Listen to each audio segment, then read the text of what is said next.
Welcome to another episode of We Don't Die, where my goal is to give you evidence that although our bodies will disappear, we survive physical death. When we aren't afraid of death, we are less afraid of life. From these episodes, I aim for all of us to take more risks in life, go after our dreams, have great relationships, and hopefully a lot of joy and fun in the process.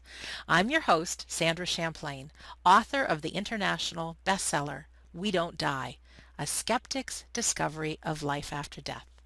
And today I am super thrilled to introduce you to Betty J. Eadie. Now, Betty, the name might sound familiar to you because Betty is the author of the #1 New York Times bestseller called Embraced by the Light. She has experienced one of the most profound and detailed near-death experiences ever recorded. Her book, Embraced by the Light, dominated the New York Times #1 slot for 78 weeks and has been translated into 40 languages. The Awakening Heart also became a New York Times bestseller, where Betty shares more about her near-death experience and her heart of how she overcame her own struggles, including a terrible depression, upon returning to this world. The Ripple Effect is Betty's first teaching book and an encyclopedia of answers to spiritual questions about the afterlife. Embraced by the Light Prayers and Devotions for Daily Living is a daily devotional of ongoing guidance and inspiration for each day's trials, triumphs, losses, and blessings. Betty has spoken to and worked with various groups, including the terminally ill, a prominent cancer research center, Amends, and eventually became a clinical hypnotherapist to help her connect with that eternal part of us all that is our spirit within our mortal body and can foster healing. Since having her visit to the spirit world and afterlife, Betty has worked tirelessly to help people learn that life does not end when we die, and has carried the message of God's unconditional love to millions all over the globe through her books, numerous television appearances, and radio interviews, as well as speaking events and various media. Her website is embracedbythelight.com, and we'll be getting to more of that at the end of the show. But right now, it is with so much joy that I introduce you to Betty Eadie. Hello, Betty. Well, hello, and thank you so much for having me on your talk show. I think that this is a wonderful opportunity again to reach even more people with a message, and those who perhaps have already enjoyed some of my podcasts, which I am so behind on, Oh, that and happens. But it's just so hard to keep up with it all. it really is. But the good news is on my website, which is WeDon'tDieRadio.com, I will Hmm. put a link not only to your Embraced by the Light, but to your YouTube site and your podcast Well, thank because you. you're welcome. One thing Thank you I've so much. found is that and this is for me too, because Betty, I'm going to be honest, these shows are just as much for me as they are for you and for the listener.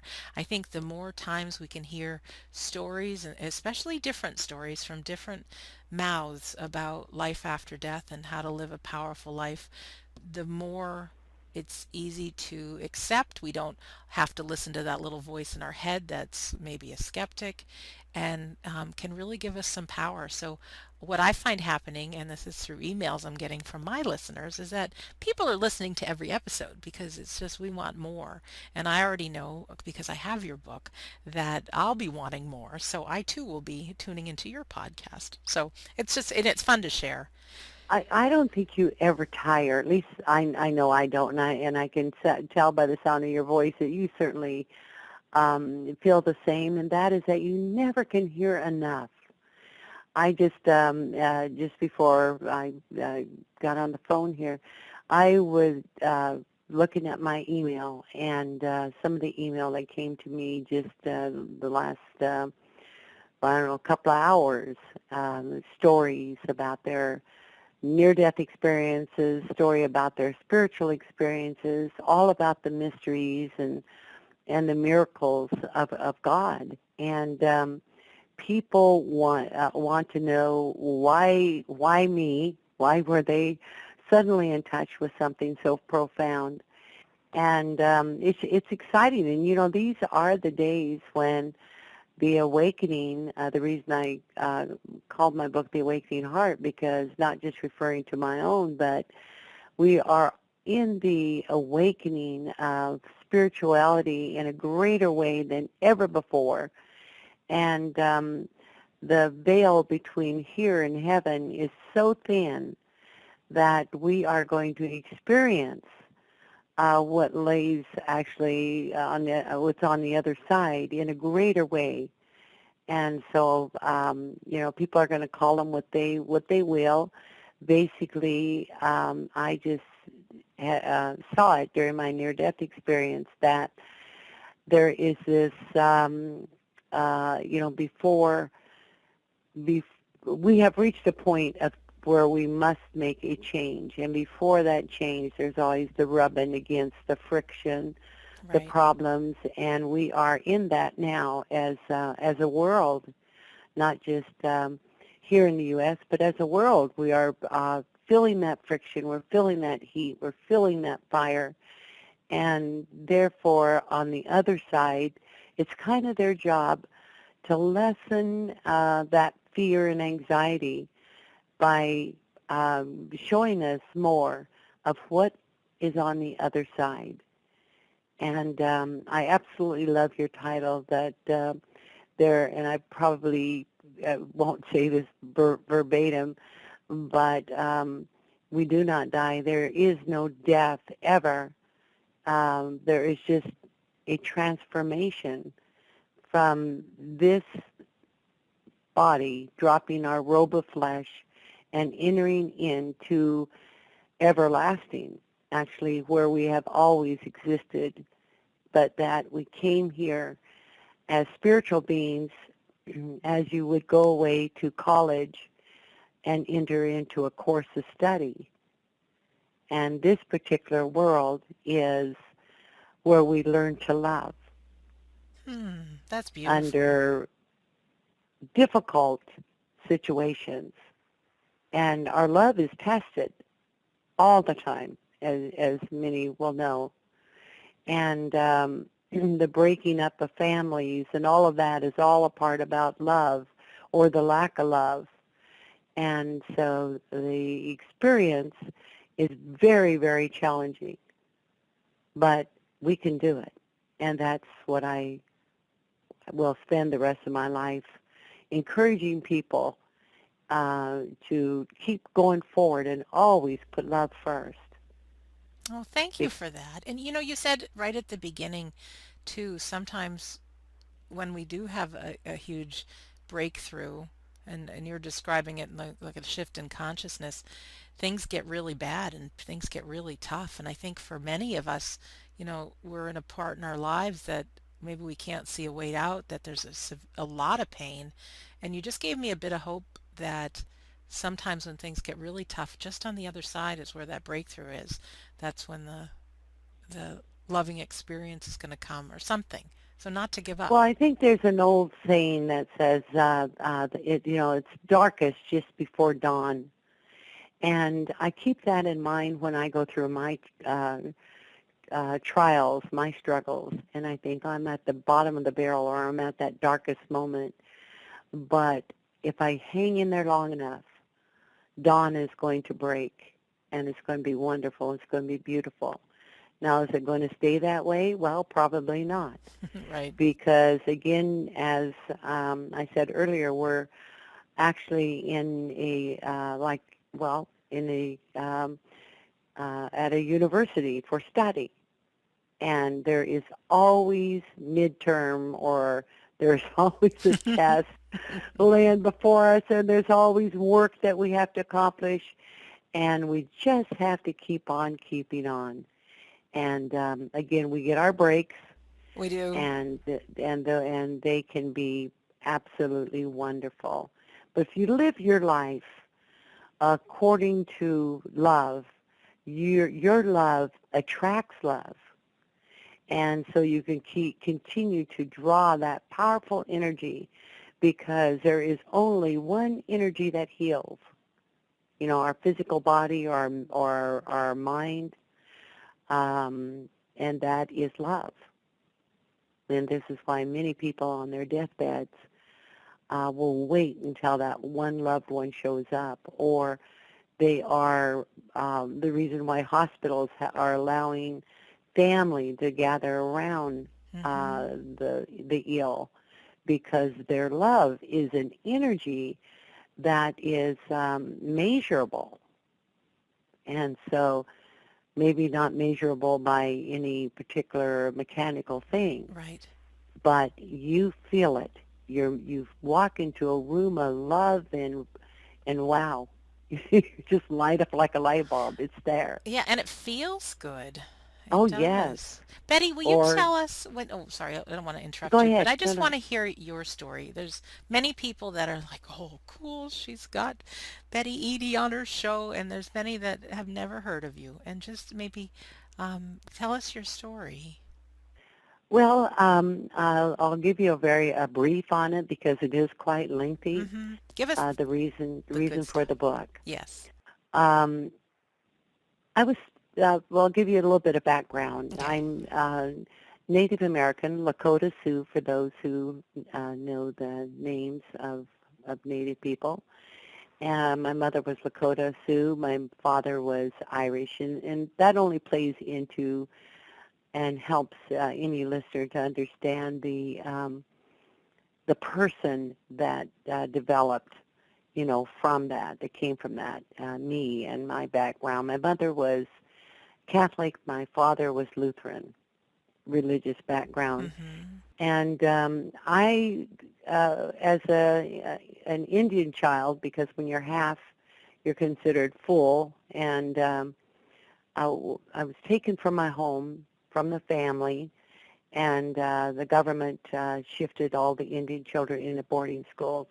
It was a Catholic boarding school. I was raised in boarding schools Wow. under the government rule. I learned in school that God, number one, hated heathens. He hated Irish, and we would be doomed to hell. Now, this is what they taught me. I was only Wow. 4. Yeah, I was only 4 years old. And so when you're raised up in that, you believe that that's true, because here are some goodwill people, so to speak, and they are teaching you that you are doomed to hell unless you live a straight line and just walk this narrow line, but more than likely you're still not going to make it. So that's my religious Oh background. my goodness. I, at the age of 4, shortly after I was in the first boarding school, I actually had my first near-death experience, but I didn't understand it. I died of whooping cough and double pneumonia, and while in the hospital, I was held by this fantastic um, being of light, except for that he wasn't just a light, he was um, tangible. I ran my fingers through his beard. I was only 4, and he held me like a baby and in his arms and cradled me, and that was all that I remember. But that gave me an inner strength, I'm sure. I mean, I would take years of psychoanalysis to Right, to find figure out it for out. sure, but as I think back to what gave me some strength, because in an otherwise dysfunctional family, dysfunctional religious background, I had some inner strength. And I know that it had to have come from that. It just had to. But so I went through a lot of problems. Anyway, by the time I was 31 years old, I married when I was 15, just to get away Wow. from home and everything that was going on there. And by the time I was 31, after having had 7 children, I needed to go in for a hysterectomy, Oh my. and um, and I did. And it was during or after following the surgery that day that I hemorrhaged and I died.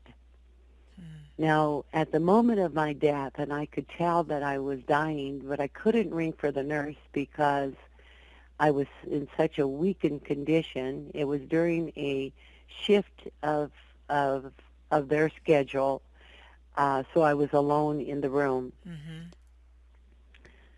and I died. And I felt this motion inside me and heard a pop. I don't know what the pop means, but almost every near-death experiencer will say there's this loud sound. It's all a pop. Interesting. And I came up out of my body, and I came down pancaking the body, looking at it, and I thought, oh my God, I'm dead, but I'm not dead. I mean, my body's dead, but I'm not dead. Mm-hmm.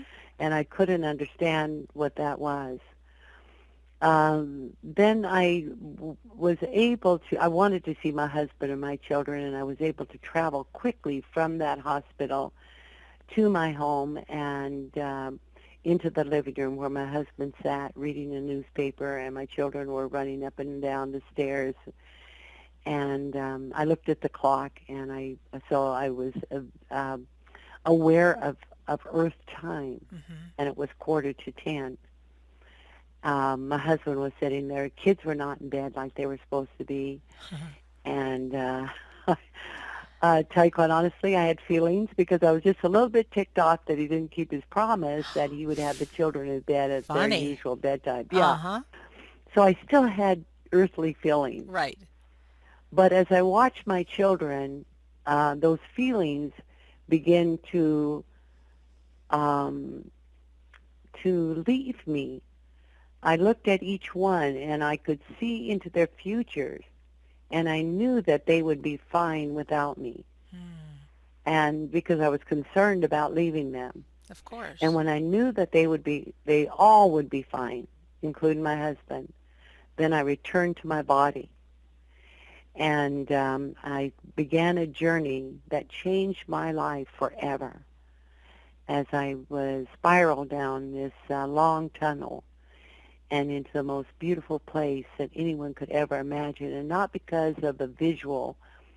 It was a black space. It was dark. If you've ever been camping and you've taken your hand and put it in front of your face to see in the middle of the woods and you can't even see your hand, Right. that was what I felt. I couldn't see, but what I felt was incredible love. Um, just uh, just bathing me and warming me, and I felt wonderful. And if I didn't move from that place ever, I would have enjoyed it for eternity. Wow, that's lovely. That's how wonderful it was. But a pinpoint of light came through, just pierced through this blackness, like a bright, bright spotlight, and it seemed to look for me and found me, and I was drawn into it. And when I came into the light, that is when I met Jesus Christ. Now, I know that's startling for a lot of people. It was startling for me. I would never have imagined being in, just,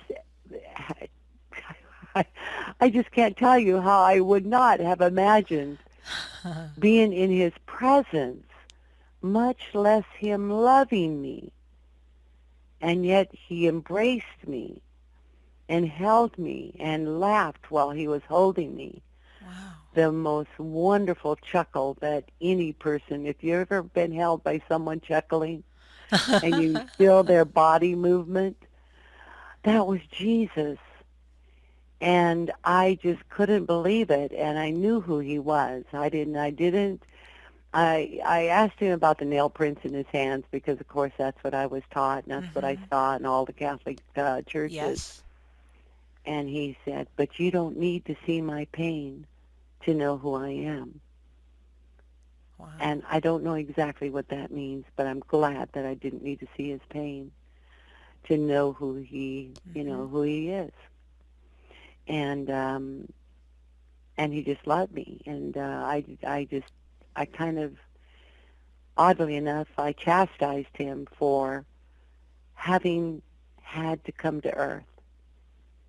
And I said, do you know what I went through, the Indian boarding schools and all the terror that I experienced? And he said, all to make you who you are today. Wow. And I didn't understand that at the moment. I No. I really didn't. I only understand now as I look back. But he went on, and there's a lot more, but he went on to have me experience the heavens. And I saw a waterfall that was beautiful, and every little droplet of water had a tone in it as it rippled over the water, the rocks. And I understood that each tone was singing praises unto God.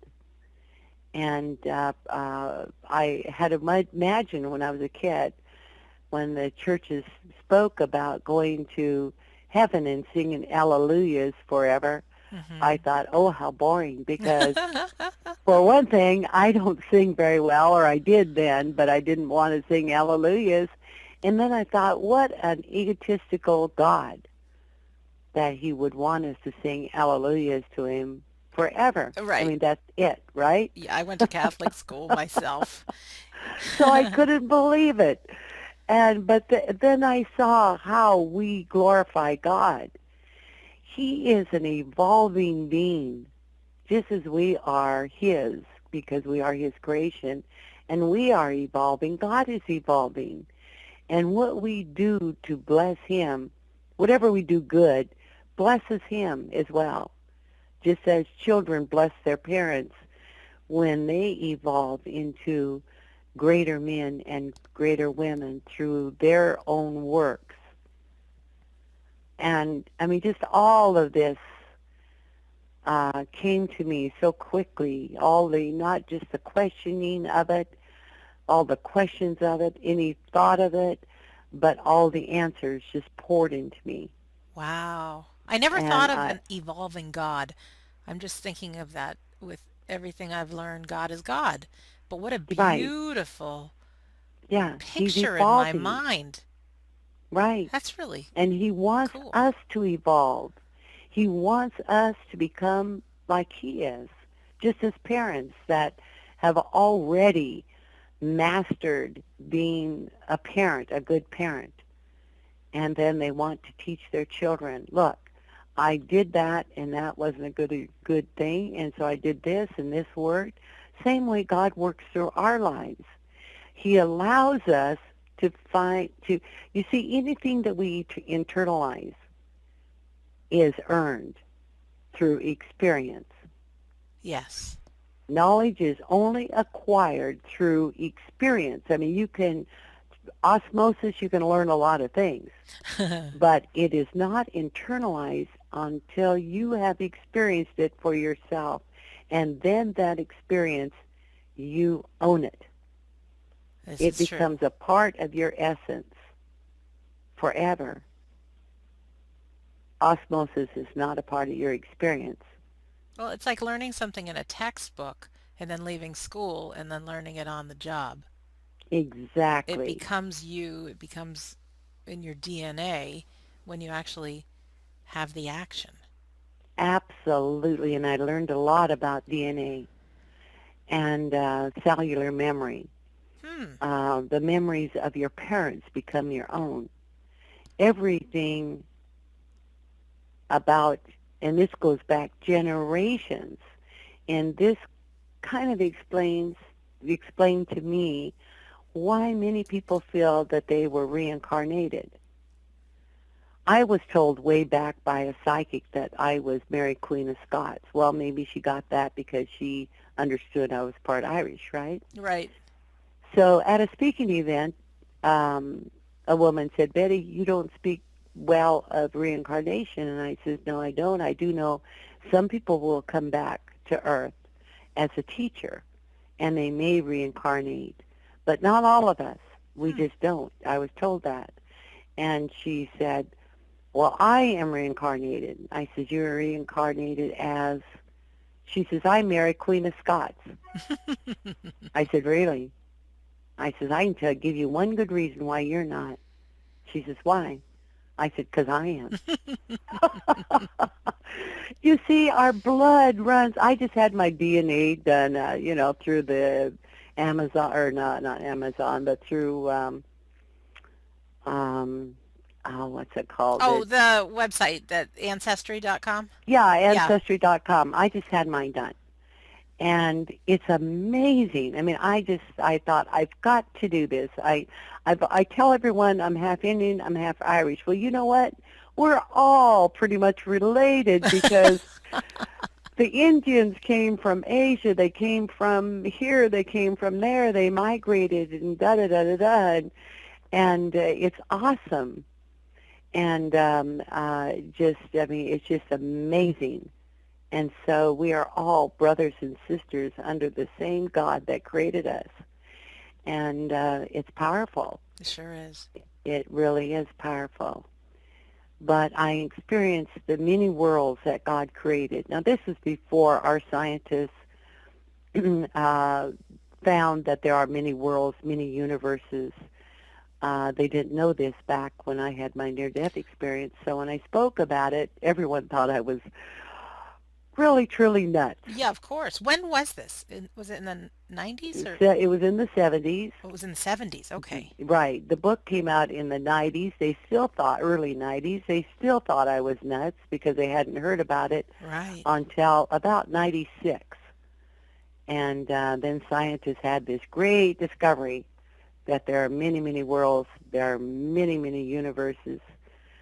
And I knew that back in 1970. I'm not saying that to brag. It's just that it gave me such joy. I was at a beauty salon when I was getting my hair done. Same woman, years and years and years, and she knew my experience frontward and backwards because she would quiz me every time I'd go there. That's funny. And yeah, so when I showed up, she had the magazine, Science magazine, and so she flips it right down on the desk beside me. She says, "There you go."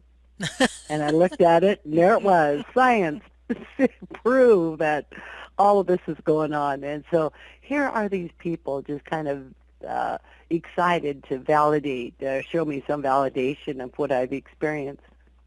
But you knew it was the truth, Oh, I without a knew it was doubt. the truth, and my husband said, I can't even imagine it. There's more. I mean, there's so more. We could almost do another show just about all the stuff. But At least one. It could be probably more than that. yeah, and it's just kind of incredible to see everything that I was shown in what I call heaven unfold even today. And so it's it's validation, for me and my experience. And as I have shared it in my books, others who have read it, they email me, they whatever, let me know that, Betty, you said this, and here it is. And it's not because I said it. What was exciting or wrote about it, what's exciting to me is that, what's interesting to me is why did they share it with me? Why was I to know unless I am to share it? And that's why I continue to do this work. I'm 72 years old. I expected to be gone long time ago. Your work's not done yet. It's not done yet. And so who is it that I'm going to reach? Well, I just signed a contract with Ridley Scott Productions to begin work towards the film, the movie. Congratulations. Thank you. Yeah, I'm excited about it. And I've withheld all these years because I needed to have someone to work with that understood why Embraced by the Light, the movie, needs to be Embraced by the Light, the book, or as written in Embraced by Light, the book. Yes. because I don't know how you are, but if I find a book that I love and then go see the movie and they've changed things, Yes. it's very disappointing. It is Very very, very disappointing. disappointing. Yeah, and Embrace by Light is going to be hard actually to, to write a screenplay for. I Hmm. wrote one. I gave it to the Ridley Scotts, but if I'm not a professional Right. screenplay writer, so they're going to get someone to work with what I wrote and bring it up to Hollywood standards. But the best part is that I retained the control Excellent. of what goes in the movie. So I don't want anyone to ever disbelieve what I say or what I write, because I hold that responsibility very near and dear to my heart. I mean, it is my spirit's goal to share what was shared with me to tell, and I wouldn't want to mislead or send anyone into a wrong direction. That's awesome. And it's so evident just by you being here today that you just say yes, because even if it's one person you make a difference with, you just never know. You never know. You never That do. you're right. You never You know. never know who's listening, or you just Or never know why. the transformation that can happen. I've seen people, even with my own book, choose not to commit suicide because of my words. And Yes. now they're out making a difference for someone else. And it's like, I don't take the credit as me, Sandra Champlain. Those are my words, but it's Right. my experiences, I believe my dad had a hand in it too from the other side. But just the power. And so to just say yes to everything and make a difference and just trust that it's going to land in the ears and in the movie's case, in the eyes of the right people. And I do think this is the time. I mean, even just having, I believe that, and I believe that whenever, I believe in them. What they showed me, of course, on the other side was a matrix. I'm gonna call it matrix because people okay, can get the visual on it. right. But it's similar to what you would imagine an energy field would look like surrounding the world, like a net. And for every good thought, it goes out like a radio signal. For every negative thought, that goes out, and they start tapping into other negative thought until it continues to build. And then someone who is very negative might draw all of that into them because they become a conduit, or a source to be landed upon. Can can you I get the do. picture? All right, and the same thing then is true for what you put out there in your book. Is if it's blessed that one person and kept them from suicide, that it's going to ripple out. There are going to be more. I can't tell you how many people not only did not commit have an abortion, but who did not take their own life because embraced by light. Oh, that's There are too beautiful. many to even mention, and it's not my work. I mean, I No. take okay. It's to me, it's the creator. It's my experience. I don't certainly I don't live up to any perfect standard, and but I glory in it in that I still marvel and wonder at the beauty of God's creation and how he inspires people like yourself to feel that empty void, because before you can create anything, there has to be a void, a space for it. Hmm. And so you were drawn into that void to create your book. There was a place for it, ripe and ready for it. And that book is going to be used to do wonderful things, because there are many people out there who are afraid of death. They're afraid of dying. They need to know that there is no death, that life continues after this earth. And it's no more difficult than they can imagine when they have their bathrobe on getting ready to get in the shower. You wouldn't get in the shower with your bathrobe on. No. So you slip your robe off and drop it, or you hang it, whatever you do. But that's what it's like when you get out of your body. Just like that. Simple. Easy. Simple, easy. No Yeah. pain, just No like pain moving and from one door into another room. exactly. Except for you have that weight off of you, and that's why I use the idea of a bathrobe, Bathrobe. because you're letting something go, and that is the past. That is your body. You have graduated, and another thing, and that is that you're not going to go back until it's your time, because God is in control of that. And if it's your time to go, nothing's going to keep you here. Nothing's going to prevent it. You're just going to go. Otherwise, everyone would say, I was driving down the road and I almost got hit. Hmm. Well, you almost, but why didn't you? Right. Not your time. It's not your time. Did And at the time of death, there's no pain. So there's no pain in death. There is pain in staying. There's pain in recovery, yes. but no There's pain in death. Betty, did you experience what so many people experience as like a life review and seeing angels or deceased loved ones? Any of that? I did. I had to see that. Everyone will need to go through a life review, I was told, because it's through the life review that um, you see the harm that you've done.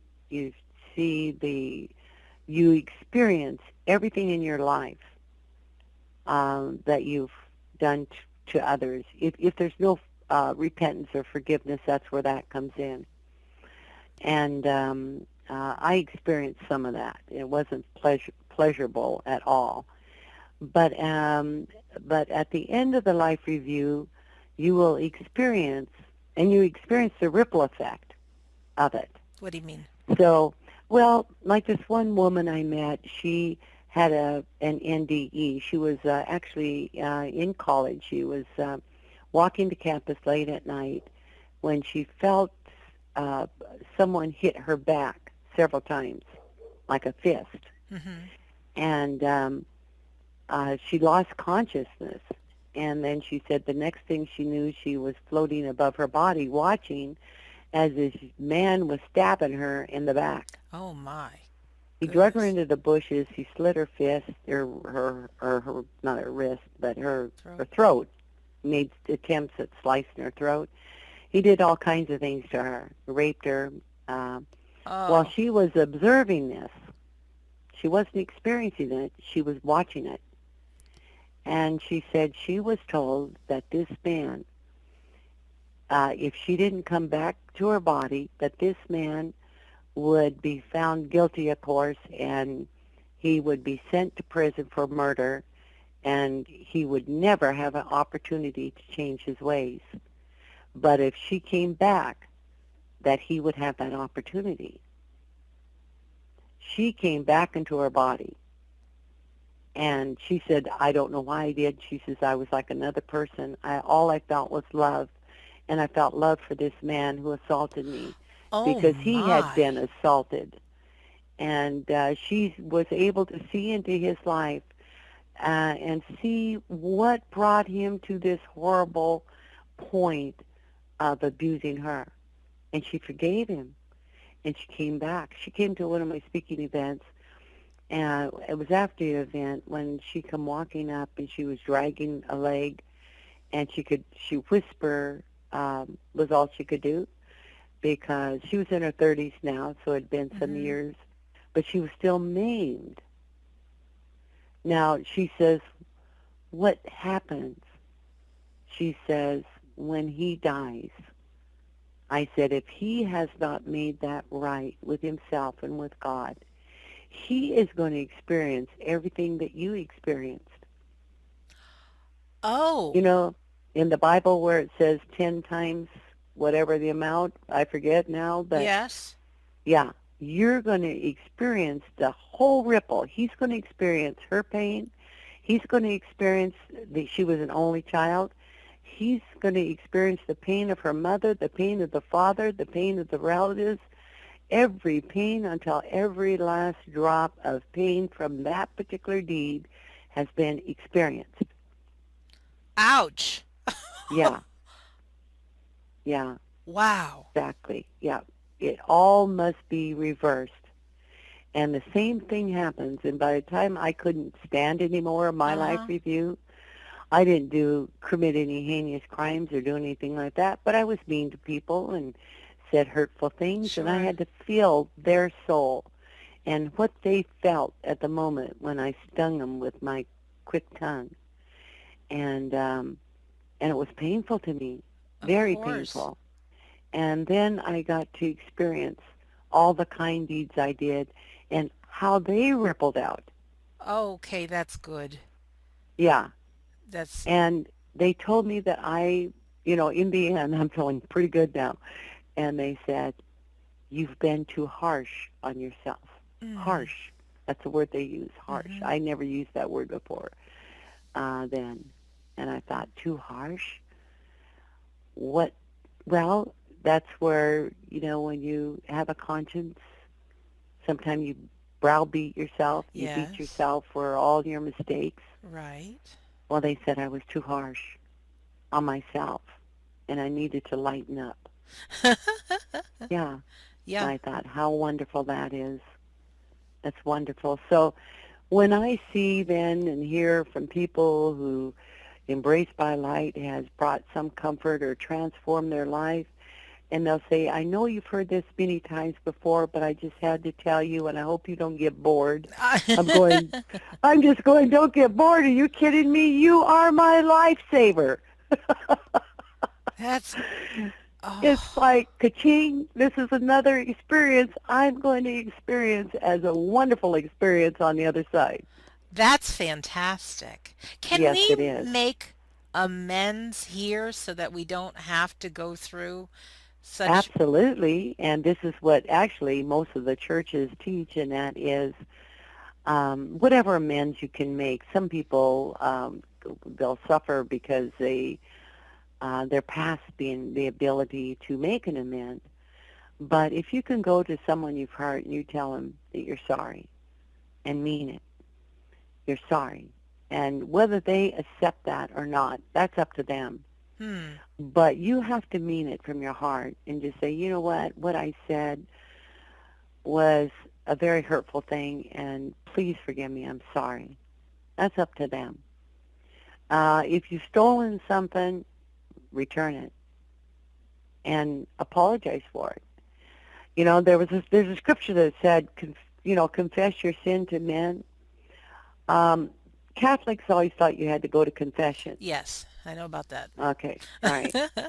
Um, when you confess your sin to men, let's say that you did something that was hmm not not really hurtful or harmful or whatever, but you just felt like you had to tell someone. Yes. Let's say you told me. Do you know and I know you've done this to other people, to your friends, your relatives. Once you get it out of your mouth that it was not a good thing, you feel this weight come off your chest. Definitely. Yeah, that is the psychology of releasing that built up negativity so you can open that channel, that flow of serenity and peace and just let it flow. And so we can confess our sins by going to a person that we feel that we have done wrong. hmm We can ask for forgiveness. Whether they forgive us or not is on them. It may take them a while to forget. And so you can't judge them. Say, okay, you haven't forgiven me. It's on you. No, It might take them a while to forget it. So you don't judge them. You just have to do your part and make right any wrong that you can make right. And the others, and then you have to forgive yourself. Ask forgiveness to God.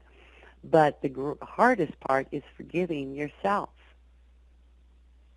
It And it resonates with me when you said you were harsh with yourself because I have had more people tell me that they can't believe how hard I am on myself, and I would never be that way on someone else. Well, And you it, expect more out of yourself because you know what's in you. right. You don't know what's in them, and which is a good sign because when you're harsh on yourself, it's because you know better.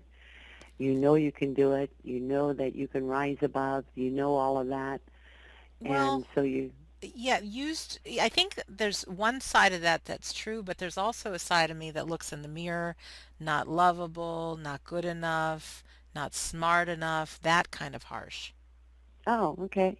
Well, that's why I went into to became a clinical hypnotherapist Mm-hmm. because many people, like myself, grew up with people telling me I'm not good enough and I'm not this low self-esteem, low Sure. self-worth, and that usually comes from early, way early in childhood. You learn all of that, by the time you're 3, 4 years old. Pretty much what you know about yourself is kind of established, and the rest confirms it. So the rest Mm-hmm. of your life, and it's confirmed because you believe that you bought into a lie, and they showed this to me actually in heaven as well, Hmm. that we came to earth as an empty vessel, just pure, innocent, and ready for preparation, I guess, to live the life that we are going to live through the parents that we chose. Right.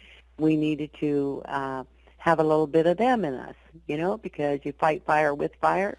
Uh-huh. And so little by little, they each one poured of themselves into us by their words, by their deeds, by their actions, their body language. All of this is poured into our vessel.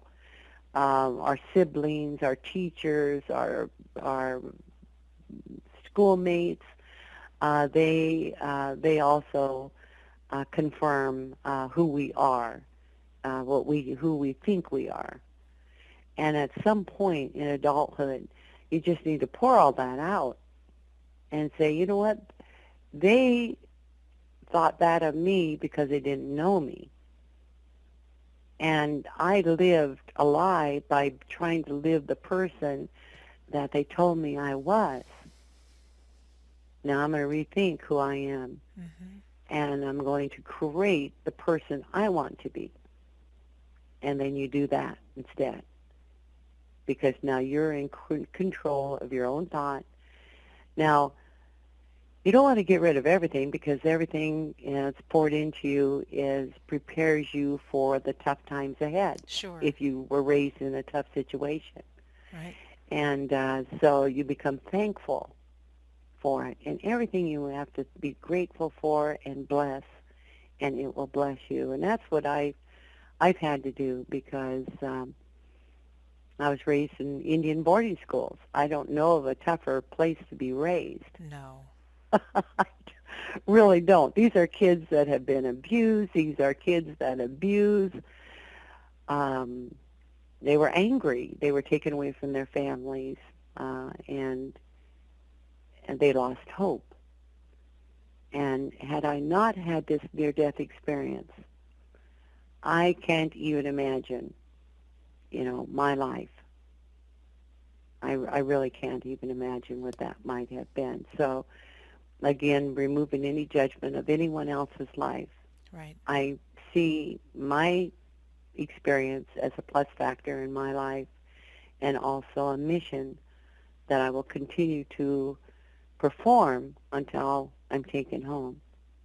And when I finish that mission, which I hope it's the movie because I'm so excited to, Oh, that's a big deal. That's so yeah, exciting. yeah, it's exciting. And here's what I want to do. I want to visit as many theaters as I can That's great. and sit in the back and watch the people embrace.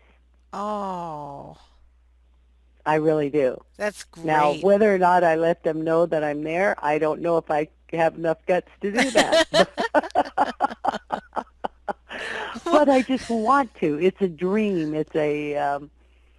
it's my wish. I just want to do it. I just want to sit up there and just absorb them and their feelings. And so that's how I want. That's how good I want this movie to be.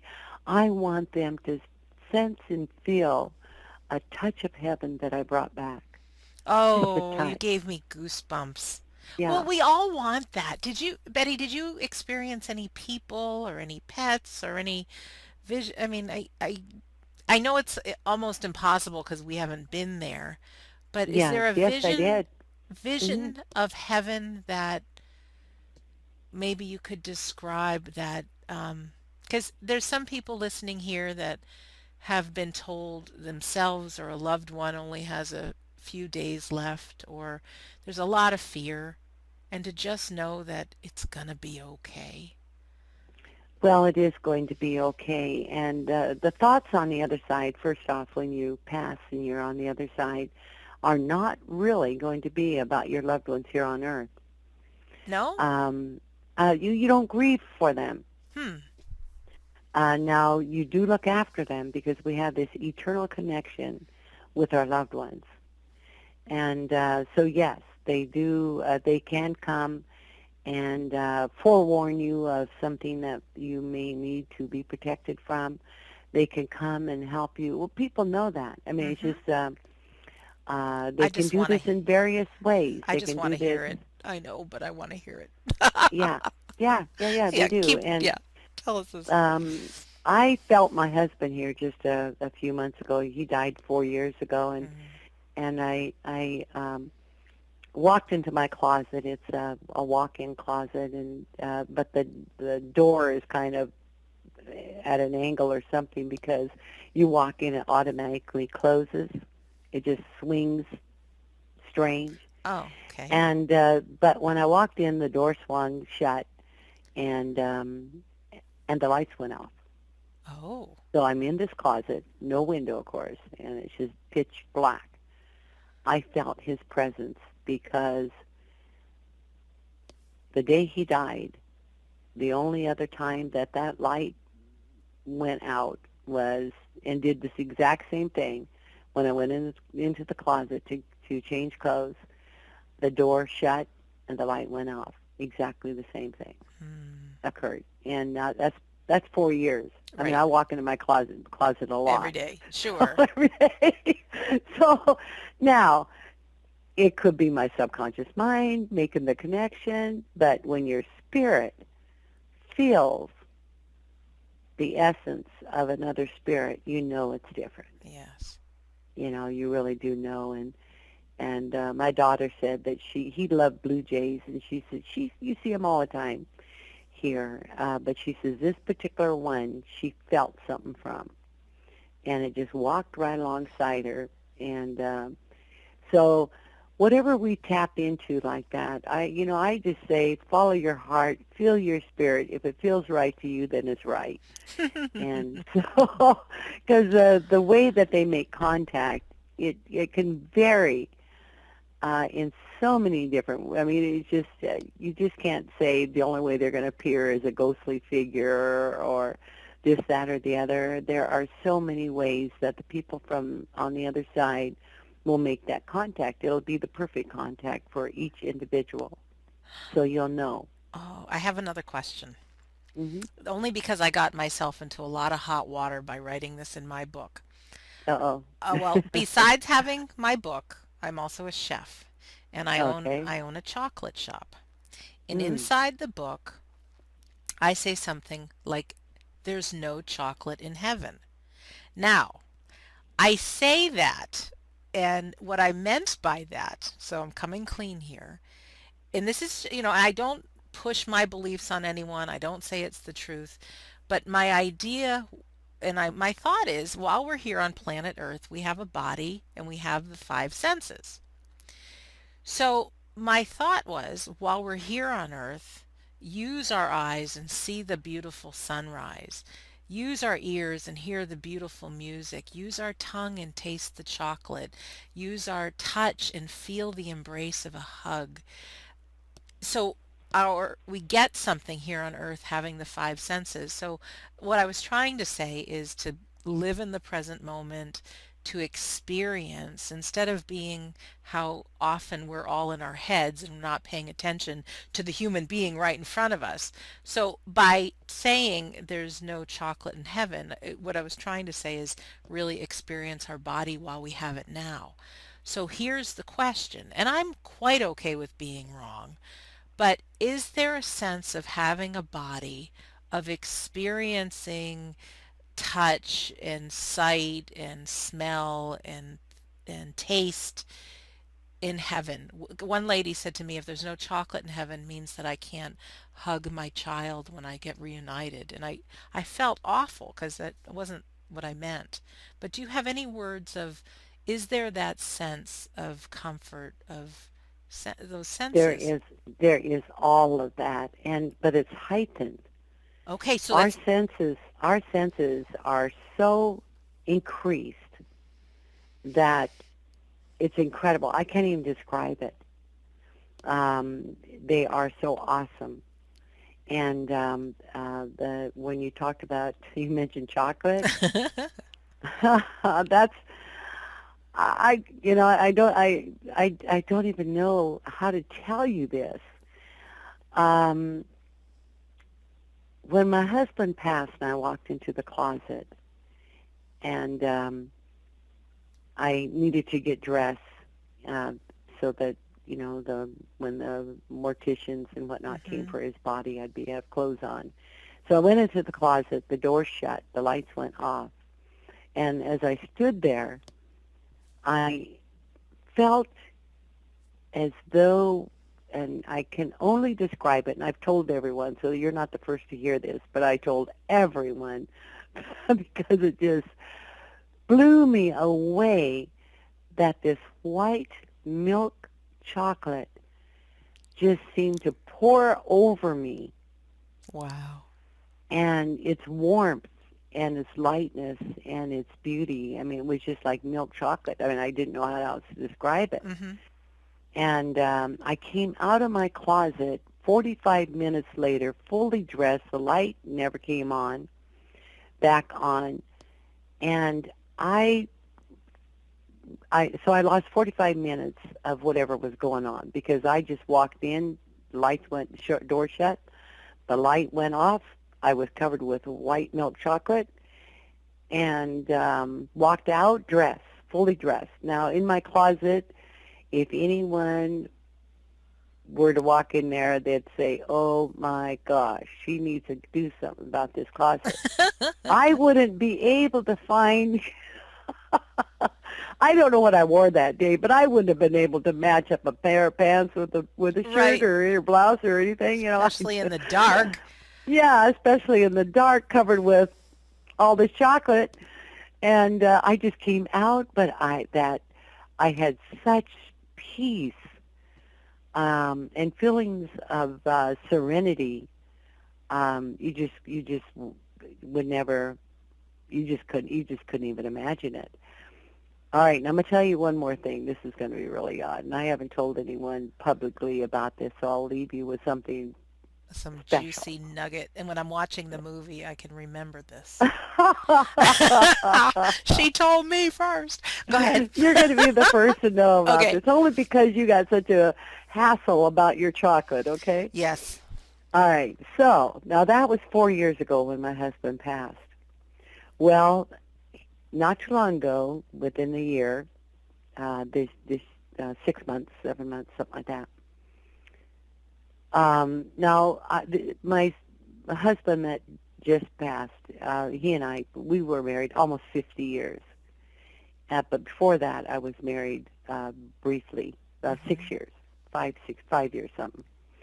And we didn't have a whole lot of contact or anything. But anyway, after just 6 months ago, I get a phone call.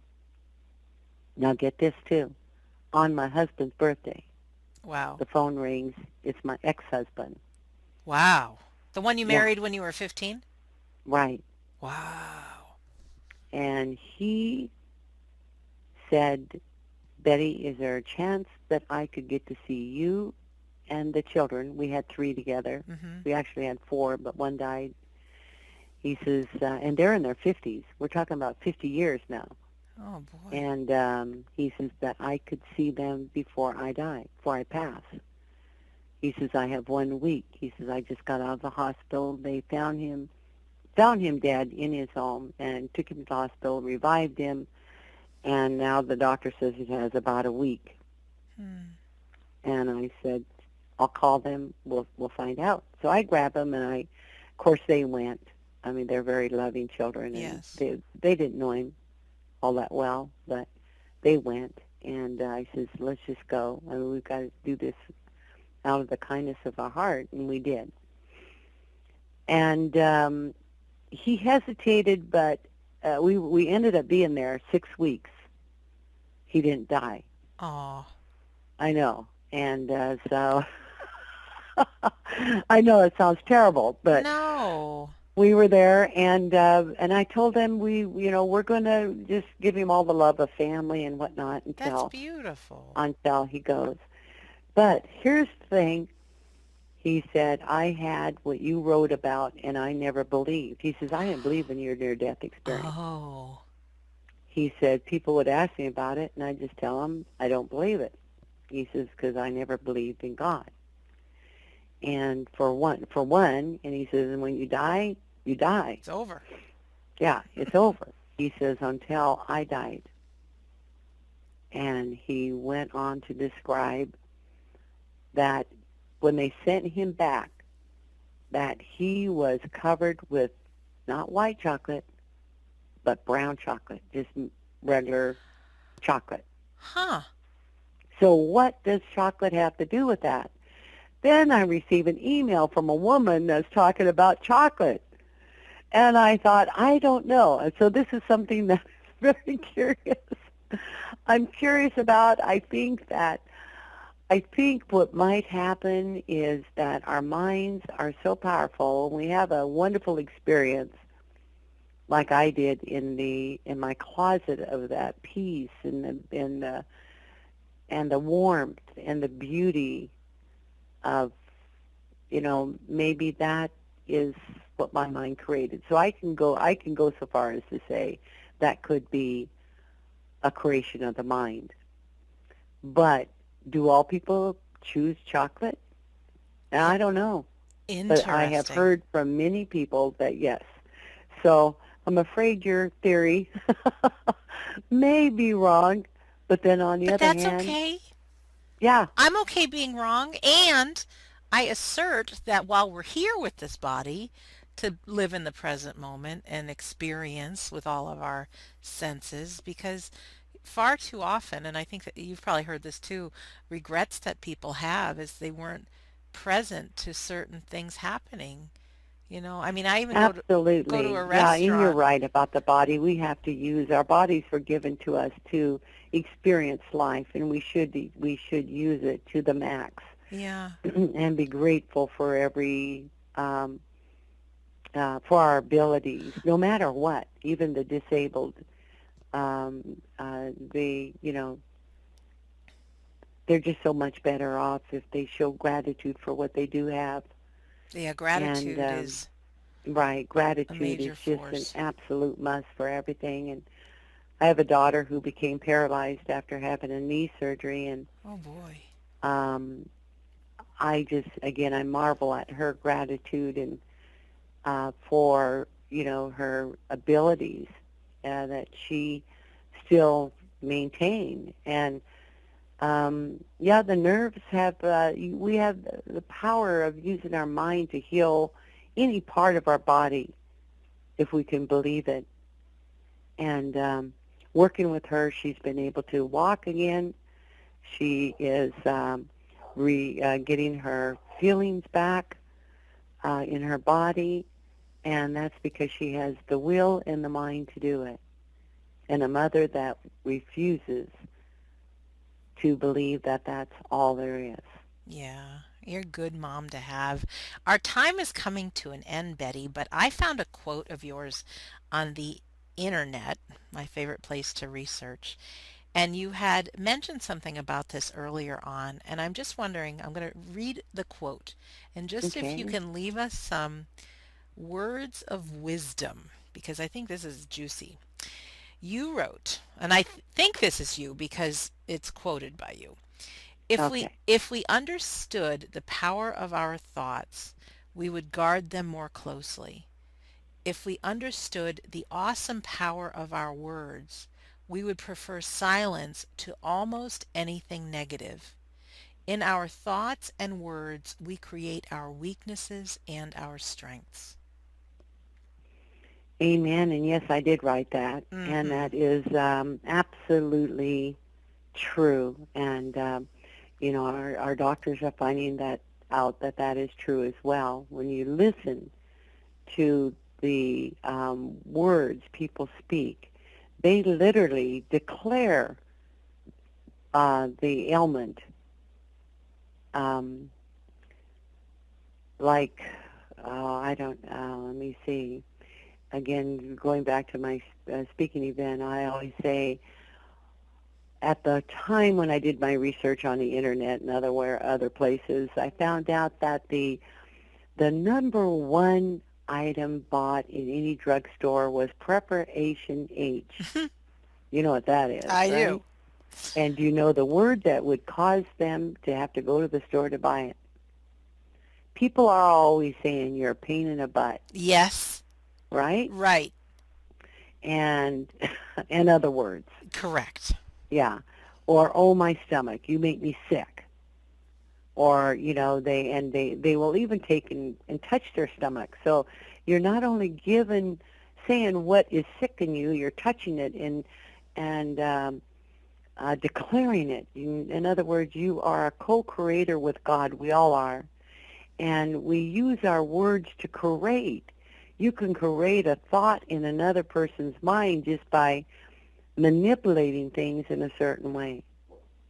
And again, while I went into hypnotherapy, I learned that the power of the mind is so wonderful. God created us in such a beautiful way.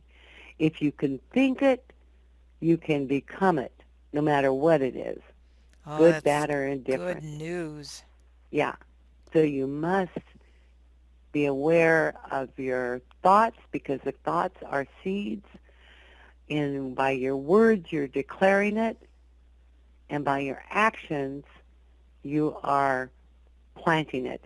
It is there. Wow. Yeah.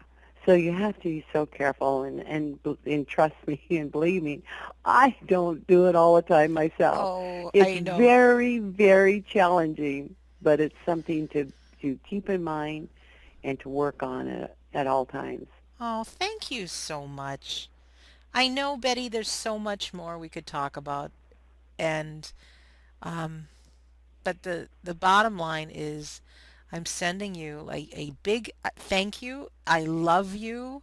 You are to me an inspiration of who I want to become with my message. And you had said earlier, why did I get this and why did this happen to me? And I have this funny visual that, God floating around with these big missions. Well, these two, these two gals have pretty big mouths,